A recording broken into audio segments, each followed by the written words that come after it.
ಶತ್ರು ಸಂಹಾರಕ್ಕೆ ಅದಕ್ಕಪ್ಪ ಹೋದ್ರೆ ಇನ್ಮೇಲೆ ನನಗೆ ಏನು ತೊಂದರೆಗಳಾಗದೆ ಇರಲಿ, ನನಗೆ ಒಳ್ಳೇದಾಗ್ಲಿ, ಕೆಟ್ಟದ್ದಾಗ್ಲಿ ಅಂತಲ್ಲ, ನನಗೆ ಒಳ್ಳೇದಾಗ್ಲಿ, ಶತ್ರುಗೂ ಒಳ್ಳೆ ಮಿತ್ರನಾಗಲಿ.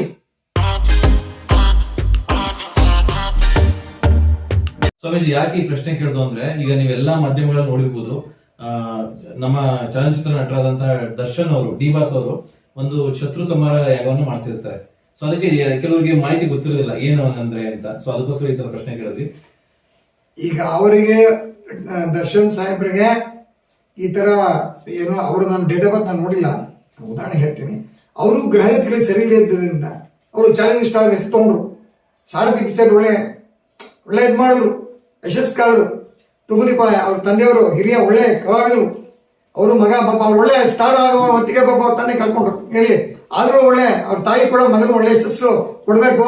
ನಮ್ಮ ಅಂಬರೀಶ್ ಸರ್ ಅವರು ಯಾರನ್ನ ಡಿ ಬಾಸ್ ಬೆಳೆಸ್ಬೇಕು, ಅವನ ಒಂದ್ಸಲ ಮಾಧ್ಯಮದಲ್ಲಿ ಹೇಳಿದ್ರು, ಯಾರು ನಮ್ಮ ತುಗುದೀಪ ಶ್ರೀನಿವಾಸ ಲೈಫ್ ಅವರು, ಅವ್ರ ತಾಯಿ ದರ್ಶನ್ ತಾಯಿ, ಅವನ್ನ ಬೆಳೆಸ್ಬೇಕು, ನಮ್ಮ ಎಲ್ಲರೂ ಕಲಾವಿದರವನ್ನ, ನಮ್ಮ ಅಭಿಮಾನಿಗಳನ್ನ ನನ್ನ ಮಗನ ಇನ್ನೂ ಚೆನ್ನಾಗಿ ಬೆಳೆಸ್ಬೇಕು ಅನ್ನೋ ರೀತಿಯಲ್ಲಿ ಮಾಧ್ಯಮ ಒಂದ್ಸಲ ಹೇಳಿದ್ರು. ಯಾರು ಆ ತಾಯಿನೂ ಕೂಡ ಮಗನ ಒಳ್ಳೆ ಭೇಟಿ ಮಾಡ್ಬೇಕು ಅಂತ ಒಂದು ಹಿಮಾಲಯ ಪರ್ವತಷ್ಟು ಆಸೆ ಇಟ್ಕೊಂಡಿರ್ತಾರೆ. ಇವರು ಸಾರಥಿ ಪಿಕ್ಚರಲ್ಲಿ ಚಾಲೆಂಜ್ ಸ್ಟಾರ್ ಹೆಸರು ತಗೊಂಡು ಒಳ್ಳೆ ಯಶಸ್ಸು ಆದರು. ಕೆಲವು ಗ್ರಹಚಾರ ನಿಮಿತ್ತ ಇಂಥ ಪ್ರಸಂಗ ಬಂತು. ಅವ್ರಿಗೆ ಯಾವತ್ತ ಇಂಥ ಪ್ರಸಂಗಗಳು ಕೆಲವು ಬರುತ್ತೆ, ಮನುಷ್ಯನಿಗೆ ಏರ್ಪೇರು ಇರುತ್ತೆ. ಅದೆಲ್ಲ ಇದು ಶತ್ರು ಸಂಹಾರಕ್ಕೆ ಅದಕ್ಕಪ್ಪ ಹೋದ್ರೆ ಇನ್ಮೇಲೆ ನನಗೆ ಏನು ತೊಂದರೆಗಳಾಗದೆ ಇರಲಿ, ನನಗೆ ಒಳ್ಳೇದಾಗ್ಲಿ, ಕೆಟ್ಟದ್ದಾಗ್ಲಿ ಅಂತಲ್ಲ, ನನಗೆ ಒಳ್ಳೇದಾಗ್ಲಿ, ಶತ್ರುಗೂ ಒಳ್ಳೆ ಮಿತ್ರನಾಗಿ ಶತ್ರುವಾಗಿರ್ತಕ್ಕಂಥ ಮಿತ್ರನಾಗಲಿ.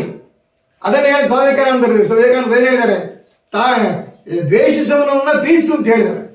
ಯಾರು ದ್ವೇಷ ಮಾಡ್ತಾರೆ ಅವನನ್ನು ಪ್ರೀತಿಸ್ಬೇಕು, ತಾಯಿಯವನು ಬಾಳಿಯನ್ನು. ಆ ದೃಷ್ಟಿಯಿಂದ ಶತ್ರು ಸಂಹಾರಕ್ಕೆ ಹೋಗಿದ್ದಾರೆ ವಿನಃ ಅವ್ರು ಇನ್ನೊಬ್ಬರು ಮಾಟ ಮಾಡಿಸ್ಬೇಕು, ಇನ್ನೊಬ್ಬರು ಇದು ಮಾಡಬೇಕು ಅನ್ನೋ ದೃಷ್ಟಿಯಿಂದ ಯಾವತ್ತೂ ಇಲ್ಲ. ನನ್ನ ಅಭಿಪ್ರಾಯ ಹೇಳಬೇಕು ಅಂದ್ರೆ ಅವರು ಒಳ್ಳೆ ಉತ್ತಮ ನಟ, ನಿಜವಾದ ದೇವರವ್ರಿಗೆ ಯಶಸ್ಸು ಕೊಡ್ಲಿ ಯಾಗ ಅಂತ ಹೇಳಿದ್ರೆ, ನಮ್ಗೆ ಯಾರಾದ್ರೂ ಕೆಡುಕು ಮಾಡ್ತಾ ಇದ್ರೆ, ತೊಂದರೆ ಮಾಡ್ತಾ ಇದ್ರೆ, ಆ ವ್ಯಕ್ತಿ ನಮ್ಮ ವಿರುದ್ಧವಾಗಿರೋ ವ್ಯಕ್ತಿಯನ್ನು ಅವನ ಪ್ರಾಣ ತೆಗಿಬೇಕು ಅಂತ ರೀತಿಯಲ್ಲಿ ಮಾಡೋದಿಲ್ಲ. ನಮಗೆ ತೊಂದರೆ ಏನು ಮಾಡದೇ ಇರಲಿ, ನಮಗೇನು ತೊಂದರೆ ಮಾಡದೇ ಇರಲಿ ಅನ್ನೋ ದೃಷ್ಟಿಯಿಂದ ಕೇರಳದಲ್ಲಿರ್ತಕ್ಕಂಥ ಕೆಲವು ತಂತ್ರಗಳಿಂದ ಅದು ಶತ್ರು ಸಂಹಾರವನ್ನ ಹೋಮವನ್ನು ಅದನ್ನು ಮಾಡ್ತಾರೆ. ನಾನು ಹೋಗಿಲ್ಲ, ಮಾಡ್ತಾರೆ ಅದನ್ನು.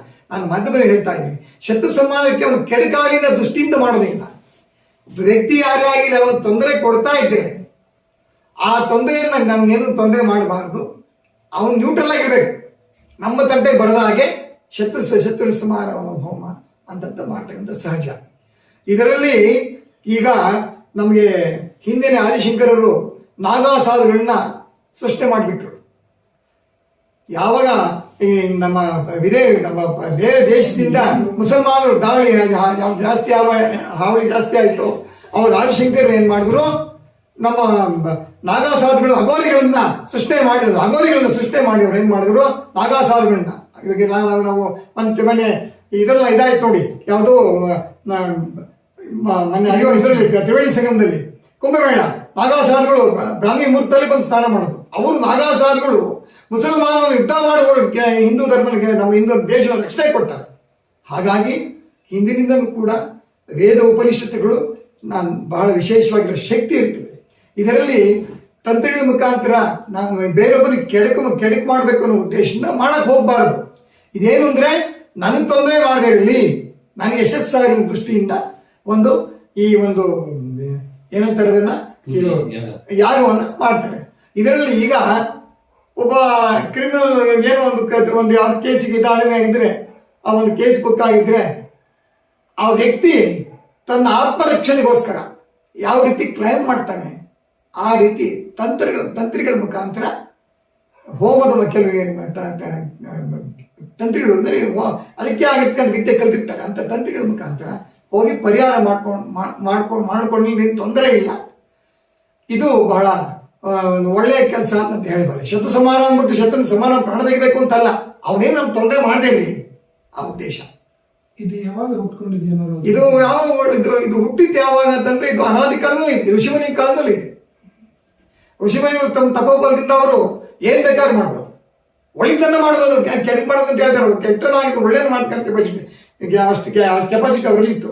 ನಮ್ಮ ಪರಮ ಪೂಜ್ಯ ಜಗದ್ಗುರುಗಳು ಶೃಂಗೇರಿಯ ಭಾರತೀ ತೀರ್ಥ ಜಗದ್ಗುರುಗಳು ಅವರು ಒಂದು ಮಾತು ಹೇಳಿದ್ರು, ನನಗೆ ನೆನಪು ಬರ್ತಾ ಇದೆ.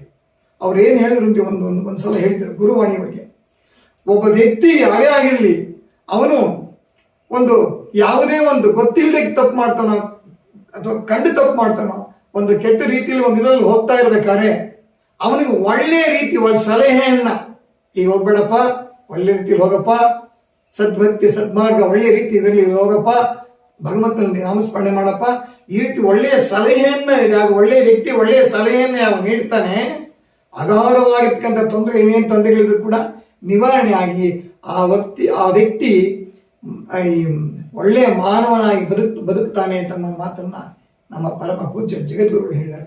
ಹಾಗಾಗಿ ನಾವು ಎಲ್ಲವನ್ನು ಒಳ್ಳೆಯದೇ ತಗೋಬೇಕೇ ವಿನಃ ಕೆಟ್ಟನ್ನ ತೆಗೆದುಕೊಳ್ಳಬಾರ್ದು ಅನ್ನೋ ಮಾತನ್ನು ನಾನು ಹೇಳಿ ಬಯಸ್ತೇನೆ.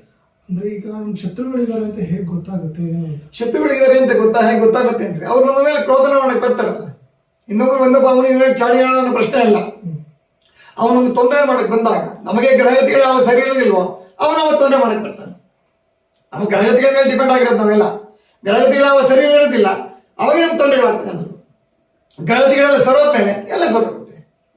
ಆದಷ್ಟು ಮನುಷ್ಯನು, ಸ್ವಾಮಿ ವಿವೇಕಾನಂದರು ಒಂದು ಮಾತು ಹೇಳಿದ್ದಾರೆ, ತಾಳಿದವನು ಬಾಳಿಯಾನು. ಯಾರು ತಾಳ್ಮೆಯನ್ನ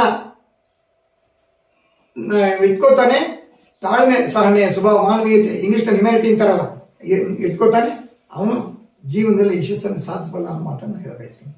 ಇದರಲ್ಲಿ ಒಳ್ಳೇದಾಗುತ್ತೆ ಕೆಡುಕು ಆಗುತ್ತೆ ಅಂದ್ರೆ ಯಾವ ರೀತಿ ಅಂತ? ಅದು ಒಳ್ಳೇದು ಕೇಳಿದಾಗ ಆಗುತ್ತೆ ಅಂತಂದ್ರೆ ಅವರ ಜೀವನದಲ್ಲಿ ಅನುಭವಿಸ್ತಾರಲ್ಲ. ಇವಾಗ 5 ಬೆಳೆ ಒಂದೇ ಸಮಯ ಇರುತ್ತಾ? ಏರುಪೇರು ಇದ್ದೇ ಇರುತ್ತೆ ಅಲ್ವೇ? ಅದನ್ನ ಒಳ್ಳೆ ತಗೋಬೇಕು, ಕೆಟ್ಟದ್ದು ಬಿಡಬೇಕು. ಕೆಟ್ಟದ್ದು ಬರ್ತಾ ಇದ್ದಾಗ ಅದು ಅರೆ ಈ ರೀತಿ ಹೇಳಿದ್ನಲ್ಲ, ತಂತ್ರಿಗಳ ಮುಖಾಂತರ ಪರಿಹಾರ ಮಾಡ್ಕೋಬೇಕು. ಇವಾಗ ಗ್ರಹಗತಿಗಳು ಸೇರಿದ ಪೂರ್ವಕರ್ತವಾಗಿ ನನಗೆ ಗ್ರಹಗತಿಗಳಾಗಿದೆ ಸರಿದೆಯಾ ಏನಿರ್ತಾ ತಕ್ಕಂತೆ ಪರಿಹಾರ ಹೇಗೆ ಪರಿಹಾರ ಮಾಡಿಕೊಂಡು ಒಳ್ಳೆ ರೂಟಲ್ಲಿ ಹೋಗ್ಬೇಕೆ ವಿನಃ ನಾವು ಕೆಟ್ಟ ರೂಟಲ್ಲಿ ಹೋಗ್ಬಾರ್ದು. ಅದನ್ನು ನಾನು ಹೇಳಕ್ ಬಯಸ್ತೀನಿ. ಇದು ಎಲ್ಲೆಲ್ಲೆಲ್ಲ ಮಾಡ್ತಾರೆ ಈ ಯಾಗನ? ಇದು ಜಾಸ್ತಿ ಕೇರಳದಲ್ಲಿ. ಕೇರಳ ನನಗೆ ಗೊತ್ತಿಲ್ಲ. ಕೇರಳದಲ್ಲಿ ಇದು ಹುಟ್ಟಿದ್ದು ಕೇರಳ ಅಂತ ಹೇಳ್ತಾರೆ. ಅಂದ್ರೆ ಇಲ್ಲಿ ನಮ್ಮ ಕರ್ನಾಟಕದವರು ಕೂಡ ಹೋಗಿ ಅಲ್ಲಿ ಶಸ್ತ್ರ ಸಂಹಾರ ಮಾಡಿಸ್ಕೊಂಡ್ ಬಂದಿರೋ, ಯಾಗನ ಮಾಡಿಸ್ಕೊಂಡ್ ಬಂದಿರೋ ಇರ್ಬಹುದು. ಅದ್ರ ಬಗ್ಗೆ ನಾನು ಹೇಳೋದಿಲ್ಲ. ನನಗೆ ಅನುಭವದಲ್ಲಿ ಇದು ಹುಟ್ಟಿದ್ದು ಅಥರ್ವಣ ವೇದ ಹುಟ್ಟಿದ್ದು ಕೇರಳದಲ್ಲಿ. ಅದರಿಂದ ಅಷ್ಟೇ ಹೊರತಾ. ಇವಾಗ ನೋಡಿ, ಜಗದ್ಗುರುಗಳು ಹುಟ್ಟಿ ನಮ್ಮ ಶಂಕರಾಚಾರ್ಯ ಎಲ್ಲಿ ಹುಟ್ಟಿದ್ದು? ಕೇರಳ ಹುಟ್ಟಿದ್ರು. ಅವರು ಇದನ್ನ ತಯಾರಿಸಿದ್ರು ಅಂತಲ್ಲ ನೋಡಿ. ಅವರು ಕಾಲಕ್ಕೆ ಹುಟ್ಟಿ ಕೇದಾರವರೆಗೆ ಯಾತ್ರೆ ಮಾಡಿ ಅವರು ನಾಗಾಸಾಧುಗಳಿಗೆ ಇವ್ರನ್ನ ಸೃಷ್ಟಿ ಮಾಡ್ತಾರೆ. ಯಾಕೆ? ಶತ್ರು ಸಂಹಾರ ಇರ್ತಾನೆ, ಒಳ್ಳೆದಕ್ಕೆ ಸೃಷ್ಟಿ ಮಾಡೋದು. ಮುಸಲ್ಮಾನ ಪರಕೀಯರು ದೇಶ ಆಕ್ರಮಣ ಮಾಡಕ್ಕೆ ಬಂದಾಗ ಅವ್ರನ್ನ ಮುಸಲ್ಮಾನ ಅವ್ರನ್ನ ಓಡಿಸ್ಕೊಂಡಿದ್ದೇವೆ, ಯುದ್ಧ ಮಾಡಿ ಗೆಲ್ತಾರಲ್ಲ, ಗೆದ್ದಿತಾರೆ. ಅದರಲ್ಲಿ ಹಿಸ್ಟ್ರಿಲಿ ಬಂದಿದೆ ನೋಡಿ. ಹಾಗಾಗಿ ನಾವು ಅದರ ಬಗ್ಗೆ ನಾವು ಕೆಟ್ಟದ್ದನ್ನು ಬಿಟ್ಟು ಒಳ್ಳೆಯದಕ್ಕೆ ನಾವು ಗಮನ ಕೊಡಬೇಕೆ ವಿನಃ ಕೆಟ್ಟದ್ದನ್ನೇ ನಾನು ತಗೋತೀನಿ ಅಂತಕ್ಕಂಥ ಭಾವನೆ ಇರಬಾರದು. ಪ್ರತಿಯೊಬ್ಬ ವ್ಯಕ್ತಿ ಕೂಡ ತಾಳ್ಮೆ ಸಹನೆ ಸ್ವಭಾವ ಒಂದು ಇಟ್ಕೊಂಡು ಬಾಳಿದ್ರೆ ಅವನ ಜೀವನದಲ್ಲಿ ಒಳ್ಳೆಯ ಅಸಾಧ್ಯವಾಗಿರ್ತಕ್ಕಂಥದ್ದು ಸಾಧಿಸ್ಬೋದು. ನಾನು ಯಾರ ಪರವಾಗಿ ನಾನೆಲ್ಲ ನಮ್ಮ ಕಾಶ್ಮೀರ ಕನ್ಯಾಕುಮಾರಿವರೆಗೆ ನಾನು ಕರ್ನಾಟಕ ಜನತೆ ಮಲ್ಕೊಂಡು ಕಾಶ್ಮೀರ ಕನ್ಯಾಕುಮಾರಿವರೆಗೆ ಎಲ್ಲ ಜನತೆಗೂ ನಮ್ಮ ದೇಶದಲ್ಲಿರ್ತಕ್ಕಂಥ ಭಾರತೀಯರ ಉತ್ತಮ ಎಲ್ಲ ಕಲಾವಿದರಿಗೆ, ಅಕ್ಕ ತಂಗಿಯರಿಗೆ, ಅಣ್ಣ ತಮ್ಮಂದಿರಿಗೆ ಎಲ್ಲರೂ ಕೂಡ ಒಳ್ಳೆಯ ಯಶಸ್ಸನ್ನು ಕೊಟ್ಟು ಆಯುಷ್ ಆರೋಗ್ಯ ಭಾಗ್ಯ ಕೊಟ್ಟು ಆಯಾ ಒಂದು ವರ್ಗದ ಜನರಿಗೆಲ್ಲರೂ ಕೂಡ ಭಗವಂತನು ಒಳ್ಳೆಯ ಫಲವನ್ನು ಕೊಡಲಿ. ಒಳ್ಳೆಯ ವಿದ್ಯೆಯಲ್ಲಿ ಅಭಿವೃದ್ಧಿ, ಅಧಿಕಾರದಲ್ಲಿ ಅಭಿವೃದ್ಧಿ, ಆರೋಗ್ಯ ಭಾಗ್ಯ, ಧನ ಸಂಪತ್ತು, ವಾಹನಾದಿಗಳು ಯಶಸ್ಸನ್ನು ಕೊಟ್ಟು ಅವರಿಗೆ ಈ ಪ್ರತಿಯೊಬ್ಬರು ಒಳ್ಳೆಯದಾಗಲಿ ಅನ್ನೋ ಮಾತನ್ನು ಹೇಳ್ತೇನೆ. ನಾನು ಹೇಳಿ ಬಯಸ್ತೀನಿ ಸರ್ ಅಷ್ಟೇ.